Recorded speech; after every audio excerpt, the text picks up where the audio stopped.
तारीख ड्राउनी रात है। एक रेलगाड़ी रात की तारीकी में जेहलम डोमेली के जंगलाती पहाड़ी टीलों में से गुजर रही है। इंजन की हेडलाइट रोशन है। रात का 1:30 बज रहा है। पहाड़ी टीले, दरख्त और झाड़ियां अंधेरे की चादर ओढ़े साकित हैं। एक पहाड़ी मोड़ काटते हुए ट्रेन की रफ्तार आहिस्ता हो जाती है। कमांडो शेर खान इंजन के पायदान पर खड़ा हो जाता है। उसके कंधे पर स्टेन गन लटक रही है। वो ट्रेन के पीछे डिब्बों की तरफ देखता है। उसके हाथ में छोटी टॉर्च है। एक खास जगह पर पहुंचकर वो इंजन के ड्राइवर को इशारा करता है। ड्राइवर उसी वक्त इंजन की हेडलाइट बुझा देता है। ट्रेन की रफ्तार और धीमी हो गई है। ट्रेन एक खुश्क बरसाती नाले के ऊपर से गुजरती है तो कमांडो शेर खान टॉर्च का रुख पिछले डिब्बों की तरफ करके उसे 3 बार जलाता बुझाता है और फौरन इंजन में से कूद जाता है। वो ढलान पर झाड़ियों में गिरता है और अपने आप को गेंद की तरह लुढ़काता दरख्तों के पास जाकर उठ खड़ा होता है और ट्रेन की तरफ देखता है। ट्रेन की आखिरी बोगी गुजर रही है। उसके एक डिब्बे में से 6 कमांडो एक दूसरे के पीछे नीचे छलांगे लगाते हैं। इंजन ड्राइवर पीछे दिख रहा है। जब कमांडो पार्टी ट्रेन से कूद जाती है तो ड्राइवर इंजन की हेडलाइट रोशन करके ट्रेन की रफ्तार बढ़ा देता है और ट्रेन आगे निकल जाती है। कमांडो शेर खान एक दरख्त की आड़ लिए उस तरफ अंधेरे में देख रहा है जिस तरफ उसकी पार्टी के कमांडो ट्रेन से कूदे थे। वो छोटी टॉर्च को एक बार रोशन करता है। 6 के 6 कमांडो अंधेरे में झुक कर चलते स्टेन गन आगे किए अपने पार्टी कमांडर कमांडो शेर खान के पास आ जाते हैं। शेर खान उन्हें अपने पीछे आने का इशारा करके आगे चलने लगता है। दरख्तों में एक जगह पहुंचकर वो पंजों के बल बैठ जाता है। कमांडो पार्टी के मुजाहिद भी बैठ जाते हैं। पार्टी कमांडर कमांडो शेर खान उनसे मुखातिब होकर धीमी मगर पुरजोश आवाज में कहता है, हम इस्लाम और अपने वतन के जांबाज कमांडो हैं। तुमको मालूम है कि दुश्मन हमारे मुल्क में अपने दहशतगर्द भेजकर बमों के धमाके करता है और बेगुनाह औरतों, बच्चों, मर्दों को कत्ल करता है ताकि पाकिस्तान में खौफ व हरास फैले, अफरा तफरी फैले, लोग इत्मीनान से कारोबार न कर सकें और हमारा मुल्क तरक्की न कर सकें। हमारी ड्यूटी अपने मुल्क को दुश्मन के इन दहशतगर्दों से पाक करना है, इन्हें ख़त्म करना है। हमारा नारा है मुल्क से दहशतगर्दी और जराइम का खात्मा, ताकि लोग जहां आराम चैन की जिंदगी बसर कर सकें और हमारा मुल्क तरक्की करे। कमांडो शेर खान एक सेकंड के लिए रुक गया। उसने अपने इर्द गिर्द अंधेरे में डूबी हुई दरख्तों, झाड़ियों पर एक निगाह डाली। तुमको मालूम है इस वक्त हम दहशतगर्दी के खात्मे के एक खतरनाक मिशन पर जा रहे हैं। हमको रिपोर्ट मिली है कि भारत के भेजे हुए दहशतगर्दों की एक पार्टी इस जंगल में छुपी हुई है। हम उन्हें नीस्तो नाबूद करने जा रहे हैं। हो सकता है कि हमारी जिंदगियां इस मिशन में काम आ जाएं, लेकिन हमें इसकी परवाह नहीं। हमने अपनी जिंदगियां अपने मुल्क और अल्लाह के हवाले कर दी हैं। जिंदा रहे तो ठीक है, मर गए तो खुदा हमें शहादत का रुतबा अता करेगा। कमांडो शेर खान ने अंधेरे में अपनी घड़ी की सुइयों को देखते हुए कहा, अभी थोड़ी देर में चांद निकल आएगा। उसकी रोशनी बड़ी फीकी होगी, लेकिन हमें इस रोशनी में अपना टारगेट नजर आ जाएगा। तुम सबको टारगेट मालूम है। अल्लाह का नाम लेकर चल पड़ो।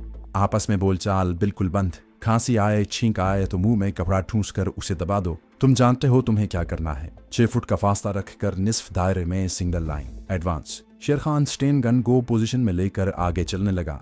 उसके पीछे कमांडो पार्टी चल रही थी। उन्होंने एक दूसरे के दरमियान 6 फुट का फासला डालकर अपने आप को निस्फ दायरे में फैला लिया था और स्टेन गनों का रुख आगे किए पार्टी कमांडर के पीछे पीछे चल रहे थे। जंगल में कुछ दूर अंधेरे में चलने के बाद मगरिब की जानिब जर्द चांद एक टीले के अतब से उभरता है। चारों तरफ उसकी धुंधली रोशनी फैलती है। फीकी चांदनी में दूर दरख्तों के दरमियान एक मकान नजर आता है। शेर खान रुककर अपनी कमांडो पार्टी को वो मकान इशारे से दिखाता है और अपने बाजुओं से क्रॉस का निशान बनाता है। यह इशारा पाकर 3 कमांडो एक जानिब से और 3 दूसरी जानिब से झुककर आगे बढ़ते हैं। शेर खान पहलू की जानिब से होकर टारगेट की तरफ बढ़ता है। 6 के 6 कमांडो मुजाहिदों ने अपने अपने कमांडो चाकू निकालकर अपने हाथों में पकड़ लिए हैं। उन्हें कुछ फासले पर फीकी चांदनी में 3 दहशतगर्द स्टिंग गन्ने उठाए पहरे देते नजर आते हैं। वो एक दूसरे से अलग अलग होकर अपने खुफिया ठिकाने यानी दरख्तों के दरमियान जो वीरान मकान है उसके गिर्द पहरा दे रहे हैं।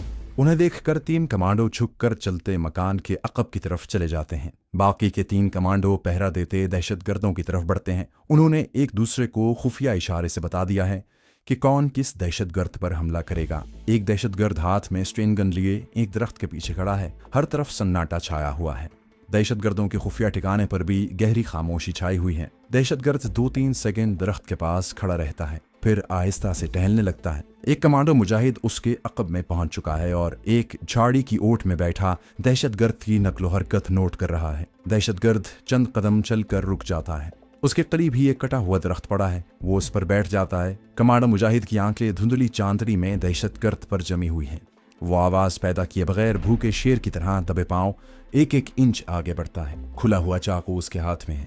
वो झाड़ियों के साथ झुका हुआ दहशतगर्द को अपने पीछे आहट सुनाई देती है। ये दहशतगर्द की जिंदगी की आखिरी आवाज थी जो उसको सुनाई थी। जैसे ही दहशतगर्द ने मुड़कर देखा, कमांडो ने उसकी गर्दन अपने बाजू के शिकंजे में जकड़ी और बिजली की तेजी के साथ चाकू गर्दन पर फेर कर उसकी शहरक काट दी और उसे परे फेंक दिया। भारतीय दहशतगर्द की गर्दन से खून फवारे की तरह निकलने लगा और वो तड़प कर वहीं ठंडा हो गया। कमांडो तेजी से पीछे अंधेरे में गायब हो चुका था। 30-40 फुट के फासले पर दूसरा भारतीय दहशतगर्द दरख्तों के नीचे आहिस्ता आहिस्ता चलकर पहरा दे रहा था। उसने स्टेन गन कांधे से लटकाई हुई थी। टहलते टहलते वो कभी रुक कर ऊपर दरख्तों की तरफ देखता, कभी अपने इर्द गिर्द फैली चांदनी पर नजर डालता। अपना एक कमांडो झाड़ियों के पीछे छुपकर उसकी नकलो हरकत की बड़े गौर से निगरानी कर रहा था। खुला हुआ कमांडो चाकू उसके सीधे हाथ में था। उसने अंदाजा लगा लिया था कि भारतीय दहशतगर्द कितने कदम चलता है और कहां पहुंचकर कितनी देर रुकता है और फिर वहां से पलटकर किस जगह आकर ठहरता है। अपने कमांडो से भारतीय दहशतगर्द का फासला 25 फुट के करीब था। वो घुटनों के बल हो गया और जिस तरह जंगली चीता अपना शिकार पर मुसलसल नजरें जमाए उसकी तरफ बढ़ता है, अपने कमांडो ने भी भारतीय दहशतगर्द की तरफ बढ़ना शुरू कर दिया। वहां चांदनी नहीं थी, ऊपर दरख्तों ने साया डाल रखा था। वो अपने जिस्म को पूरी तरह से समेटे इतनी एहतियात के साथ आगे बढ़ रहा था कि झाड़ियों को भी पता नहीं चल रहा था। उसका और भारतीय दहशतगर्द का दरमियानी फासला कम होता जा रहा था। कमांडो मुजाहिद अचानक रुक कर जमीन के साथ लग गया। भारतीय दहशतगर्द चंद कदम चलने के बाद वापस आ रहा था। अब उसे एक जगह पहुंचकर रुक जाना था। अपने कमांडो ने सांस रोक लिया और जमीन पर पेट के बल लेटे लेटे अपने घुटने आहिस्ता आहिस्ता आगे को सरकाए और एकदम छलांग लगाने की पोजीशन में आ गया। दहशतगर्द जिस दरख्त के पास आकर रुकता था, उस दरख्त के पास आकर रुक गया था। अब उसकी पीठ अपने कमांडो की तरफ थी, मगर फासला ज्यादा था। भारतीय दहशतगर्द ने अपनी पतलून की जेब में हाथ डालकर कोई चीज निकाली और उसे चेहरे के करीब लाकर गौर से देखने लगा। कमांडो इस दौरान झाड़ियों में घुटनों और कोहनियों के जरिए से रखता हुआ उसके इतना करीब आ गया था कि जहां से वो अपने शिकार पर झपट सकता था। दहशतगर्द ने जो चीज जेब से निकाली उसे वापस जेब में रखा और अब चल पड़ा, मगर अब कमांडो उसे मजीद मोहलत देने की पोजीशन में नहीं था। दहशतगर्द का भी वक्त पूरा हो चुका था। दूसरे ही लम्हे एक बिजली सी जैसे चमकी थी। कमांडो ने उछलकर सबसे पहले दहशतगर्द की गर्दन अपने शिकंजे में जकड़ी ताकि वो कोई आवाज पैदा न कर सके और सीधे हाथ में पकड़ा हुआ चाकू सामने से उसके दिल में ऊपर तले 4 मरतबा घोंप दिया। 5 सेकंड तक कमांडो ने दहशतगर्द को इसी तरह जकड़े रखा। जब उसका बदन ढीला पड़ गया तो उसे आहिस्ता से जमीन पर गिरा दिया। ये भारतीय दहशतगर्द भी अपने इबरतनाक अंजाम को पहुंच चुका था। कमांडो इस एक्शन के बाद तेजी से एक तरफ गायब हो गया। पहरा देने वाला तीसरा दहशतगर्द जहां आहिस्ता आहिस्ता टहल कर पहरा दे रहा था, वहां अंधेरा था। दरख्तों की वजह से वहां चांद की फीकी रोशनी भी नहीं आ रही थी। ये दहशतगर्द सिगरेट पी रहा था और किसी वक्त गुनगुनाने लगता था। अंधेरे में उसका साया हरकत करता बराबर दिखाई दे रहा था। अपने तीसरे कमांडो ने उस साये पर नजर जमाई हुई थी। उसकी आंखों की पुतलियां उसी साये के साथ साथ हरकत कर रही थीं। जिस तरफ दहशतगर्द का साया हरकत कर रहा था, उस तरफ अपने कमांडो का साया भी हरकत कर रहा था। दहशतगर्द का साया साकित हो जाता तो कमांडो का साया भी वहीं साकित हो जाता। अंधेरा कमांडो की मदद कर रहा था। अचानक दहशतगर्द एक जगह रुककर सिगरेट पीने लगा। तारीकी में उसके सिगरेट का शोला चमकता हुआ दिखा। यही कमांडो का टारगेट था। दहशतगर्द मकान के दरवाजे की तरफ देख रहा था। उधर अपने बाकी के कमांडो गए हुए थे। शायद उस तरफ से दहशतगर्द को कोई आहट सुनाई दी थी। तीसरा कमांडो चौकन्ना हो गया। ये बात खतरनाक साबित हो सकती थी। अगर वो किसी को आवाज देता है तो उनका ऑपरेशन नाकाम हो सकता था। कमांडो पार्टी को खामोशी और राजदारी से दहशतगर्दों के सर पर पहुंचकर उन्हें फरार होने से पहले हलाक करना था। दहशतगर्दों के खुफिया ठिकाने की जानिब से ऐसी आवाज आई जैसे किसी ने दरख्त की टहनी तोड़ी है। ये आवाज अपने कमांडो ने भी सुनी। दहशतगर्द ने ये आवाज सुनते ही सिगरेट फेंका और स्टेन गन संभाल कर मकान की तरफ बढ़ा। अब अपना कमांडो रुक नहीं सकता था। जैसे ही दहशतगर्द ने कदम उठाया, कमांडो ने पीछे से उसके ऊपर छलांग लगा दी। कमांडो ट्रेनिंग सेंटर में उन्हें सिर्फ दुश्मन के ऊपर छलांग लगाने की तरबियत नहीं दी गई थी। उन्हें जिस बात की ट्रेनिंग दी गई थी वो ये थी कि दुश्मन पर छलांग उसे गिराने के लिए नहीं लगानी, बल्कि उसकी गर्दन की हड्डी तोड़ने के लिए लगानी है, ताकि वो कोई आवाज पैदा न कर सके। अपने कमांडो ने एन ट्रेनिंग के मुताबिक ये एक्शन लिया था। उसने हकीकत में भारतीय दहशतगर्द पर नहीं बल्कि उसकी गर्दन पर छलांग लगाई थी। दहशतगर्द झाड़ी पर मुंह के बल गिरा। वो आवाज निकालना चाहता था, लेकिन आवाज के निकलने से पहले ही उसकी गर्दन की हड्डी 2 जगह से टूट चुकी थी। अपना कमांडो दहशतगर्द के साथ ही झाड़ी पर गिरा था, मगर वो उठा नहीं। इसी तरह दहशतगर्द के ऊपर झाड़ी पर पड़ा रहा। दहशतगर्द मर चुका था। अपने कमांडो के बाजू का आहनी शिकंजा अभी तक दहशतगर्द की गर्दन में था। उस वक्त फीकी चांदनी वाले सुनसान जंगल की रात की फजा में एक परिंदे की मध्यम सी आवाज बुलंद होकर गायब हो गई। ये उसके पार्टी कमांडर शेर खान का सिग्नल था कि देर क्यों कर रहे हो, फौरन टारगेट के अकबी स्पॉट पर पहुंचो।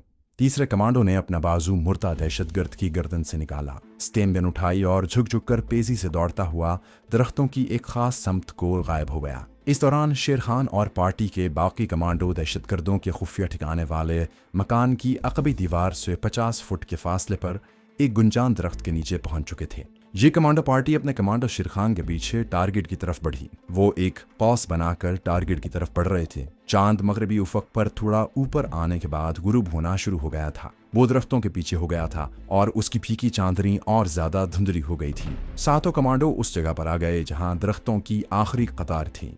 उसके आगे थोड़ी सी खुली जगह थी जहां वो क्वार्टर नुमा शिकस्ता सा मकान था, जिसके अंदर उनकी इत्तला के मुताबिक भारतीय दहशतगर्द छुपे हुए थे। जैसे ही कमांडर शेर खान आखिरी दरख्त के करीब पहुंचा, क्वार्टर नुमा मकान का दरवाजा हल्की सी आवाज के साथ खुला और एक दहशतगर्द बाहर निकला। शेर खान ने रुक कर हाथ का इशारा किया। बाकी कमांडो भी वहीं रुक गए। बाहर निकलने वाला दहशतगर्द जैसे ही थोड़ा सा दरवाजा खोलकर बाहर आया, अंदर से रोशनी नजर आने लगी। ये बिजली की नहीं बल्कि लालटेन की रोशनी लगती थी। दहशतगर्द के हाथ में एक ग्लास था। उसने दरवाजा बंद कर दिया और सामने वाले दरख्तों की तरफ मुंह करके मुंह से सीटी की आवाज निकाली। जब सीटी की आवाज पर कोई न आया तो उसने आहिस्ता से आवाज दी, गंगाराम चाय ले जाओ। वो अपने उस दहशतगर्द साथी को आवाज दे रहा था जिसे हमारा एक कमांडो मौत की नींद सुला चुका था।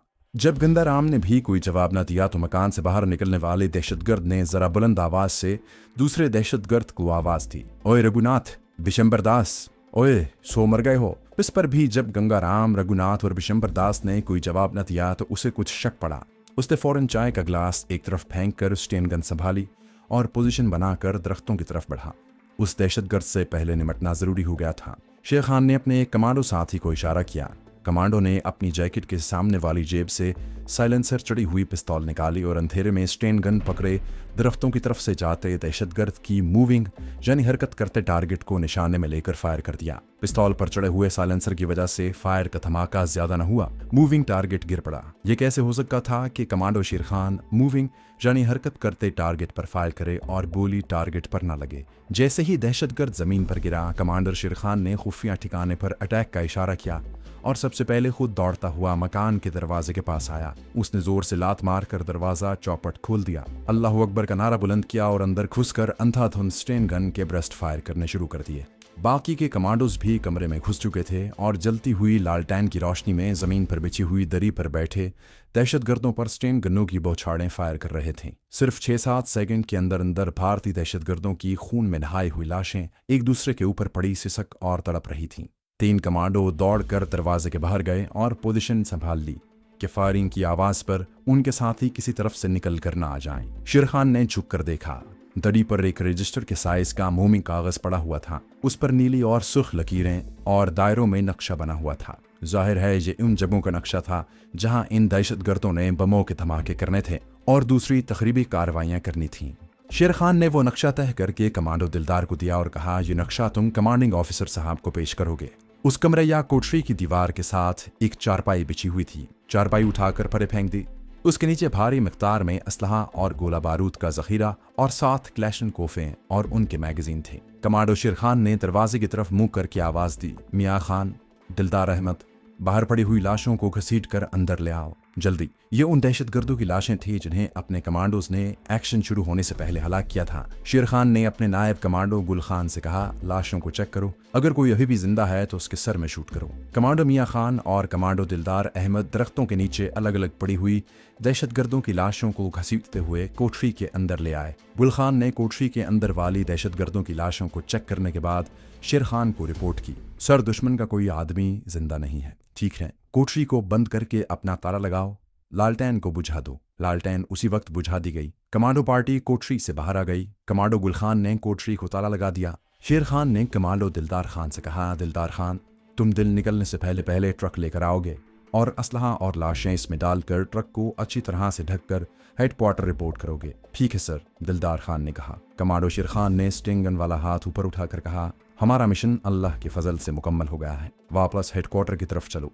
शेर खान की कमांड में ये कमांडो पार्टी पिछली रात की तारीकी में दुमेली के जंगल से निकलकर एक कस्बे में पहुंची जहां एक चारों तरफ से बंद गैर फौजी ट्रक की ड्राइविंग सीट पर बैठा ड्राइवर उनका इंतजार कर रहा था। कमांडो पार्टी वहां पहुंचते ही ट्रक में सवार हुई और ट्रक रात के अंधेरे में एक तरफ रवाना हो गया। हम ये नहीं बताएंगे कि वो कौन सा कस्बा था और ट्रक किस शहर की तरफ रवाना हुआ, क्योंकि मसलहत का यही तकाजा है कि इन जगहों के नाम सीगलाए राज में रखें। दिन काफी निकल चुका था जब कमांडो शेर खान अपने नायब गुल खान के साथ एक पुरानी इमारत के सादा कमरे में पहुंचा, जहां उनका कमांडिंग ऑफिसर उनके इंतजार में था। हम इस कमांडिंग ऑफिसर का नाम भी बयान नहीं करेंगे, आप उन्हें सीओ कह सकते हैं। जैसे ही कमांडो शेर खान अपने नायब कमांडो गुल खान के हमरा कमरे में दाखिल हुआ और उन्होंने अस्सलाम वालेकुम कहा, सीओ ने अपने मेज पर पड़े हुए मोमी कागज पर बने हुए नक्शे पर से नजरें उठाकर उन्हें देखा और उठकर बारी बारी उनसे हाथ मिलाया। मुबारक हो मुजाहिदो, तुम्हारा मिशन कामयाब रहा। दोस्तों, आगे बढ़ने से पहले आपसे गुजारिश है कि अगर आपने अभी तक इस चैनल को सब्सक्राइब नहीं किया तो इसे सब्सक्राइब कीजिए और वीडियो पसंद आने की सूरत में इसे लाइक, शेयर और कमेंट करके हमें बताइए कि आपको हमारी वीडियो कैसी लगी। तो आइए कहानी की तरफ चलते हैं। शेर खान और गुल खान अपने सीओ के सामने कुर्सियों पर बैठे हुए थे। सीओ ने नक्शे पर उंगली रखते हुए कहा, इस नक्शे से हमें इन जगहों का इल्म हो गया है जिन्हें दहशतगर्द अपना निशाना बनाने वाले हैं। हमने वहां सिक्योरिटी का पूरा बंदोबस्त कर लिया है। जो असलहा हमें हाइड आउट से मिला है वो इसराइल की ऑर्डिनेंस फैक्ट्री का बना हुआ है। ये असलहा इसराइली हुकूमत ने भारत को सप्लाई किया है। बाकी बातें कल होगी, अभी तुम लोग जाकर आराम करो। कमांडो शेर खान और कमांडो गुल खान अस्सलाम वालेकुम कहकर सीओ के कमरे से बाहर आ गए। वहां से वो वापस अपने अपने क्वार्टर में आ गए। खाना खाने के बाद वो सो गए और शाम को बेतार हुए। रात के खाने के बाद कमांडो गुल खान, जो शेर खान का नायब था, शेर खान के क्वार्टर वाले कमरे में आ गया। उसने देखा कि कमरे की बत्ती चल रही थी और कमांडो शेर खान चारपाई पर नीम तराज दीवार से टेक लगाए एक एल्बम देख रहा था। शेर खान एल्बम में लगी हुई एक फोटो देखने में इस कदर महव था कि उसने गुल खान की तरफ कोई तवज्जो न दी। गुल खान शेर खान का नायब भी था और उसका दोस्त भी। वो खामोशी से चारपाई के साथ लगी हुई छोटी मेज के पास आराम कुर्सी पर बैठ गया। कुछ देर के बाद शेर खान ने निगाहें उठाकर गुल खान की तरफ देखा और कहा, तुमने मुझसे कई बार सवाल किया था कि मैं जो मुल्क की एक मशहूर फर्म में इतने अच्छे ओहदे पर मुलाजिम था और एक माह बाद मेरी तरक्की भी होने वाली थी, एकदम सब कुछ छोड़कर मुल्क में जराइम और दहशतगर्दी के खिलाफ जिहाद करने वाली तंजीम के कमांडो ट्रेनिंग सेंटर में क्यों आ गया हूँ। मैंने तुम्हें कभी इस सवाल का जवाब नहीं दिया। आज मेरा जी चाहता है कि मैं तुम्हें बता दूं कि ये इनकलाब मेरे अंदर कैसे आया है और मैंने इतनी अच्छी मुलाजमत छोड़कर इस कमांडो तंजीम में शिरकत क्यों की। शेर खान ने एल्बम में से एक फोटो निकालकर गुल खान को दिखाई। इस फोटो में एक खुश शक्ल खातून 2.5-3 साल के लड़के को अपने साथ लगाए मुस्कुरा रही थी। कमांडो शेर खान ने कहा, ये मेरी बीवी आरिफा और मेरे इकलौते बेटे आमिर की फोटो है। हम दोनों मियाँ बीवी एक दूसरे से बहुत मोहब्बत करते थे। अल्लाह ने हमें आमिर की शक्ल में एक बड़ा प्यारा सा लड़का अता किया तो हमारी मोहब्बत के रिश्ते और गहरे हो गए। मुझे याद है जब कभी मुझे मुलाजमत के सिलसिले में किसी दूसरे शहर जाना पड़ता तो मेरी बीवी आरिफा खत में लिखती थी, शेर खान तुम घर में नहीं होते तो घर की एक एक चीज मुझे तुम्हारी याद दिलाती है। आमिर बार बार मुझसे पूछता है, डैडी कहाँ हैं? डैडी को बुलाओ, मैं डैडी के पास जाऊंगा, वो तुम्हें बहुत याद करता है। मैं उसे इधर उधर की बातों से बहलाने की कोशिश करती रहती हूँ। वो दिन कब आएगा जब तुम घर में दाखिल होगे और मैं तुम्हारा मुस्कुराता हुआ चेहरा देखूंगी और तुम आमिर को गोद में उठाकर प्यार करोगे। कमांडो शेर खान ने गहरा सांस लिया और खामोश हो गया। गुल खान उसके सामने कुर्सी पर बैठा शेर खान का फैमिली फोटो देख रहा था। शेर खान कहने लगा, उस रोज हमारे बेटे आमिर की सालगिरह थी। कमरा मेहमानों से भरा हुआ था। रंग बिरंगे झंडे और गुब्बारे लगे थे। मेरे बेटे आमिर ने बड़े खूबसूरत कपड़े पहने हुए थे। उसे ढेर सारे तोहफे मिले थे। आमिर को खिलौना मशीन गन बड़ी पसंद थी। मैंने उसे खिलौना मशीन गन का ही तोहफा दिया था। वो अपनी दादी की गोद में बैठा मुस्कुरा रहा था। सारा घर रोशनियों में जगमग कर रहा था। आरिफा ने भी खूबसूरत कपड़े पहन रखे थे। वो मेहमान औरतों से मुस्कुरा मुस्कुरा कर बातें कर रही थी। मेज पर केक पड़ा था जिस पर नन्ही नन्ही मोमबत्तियां रोशन थीं।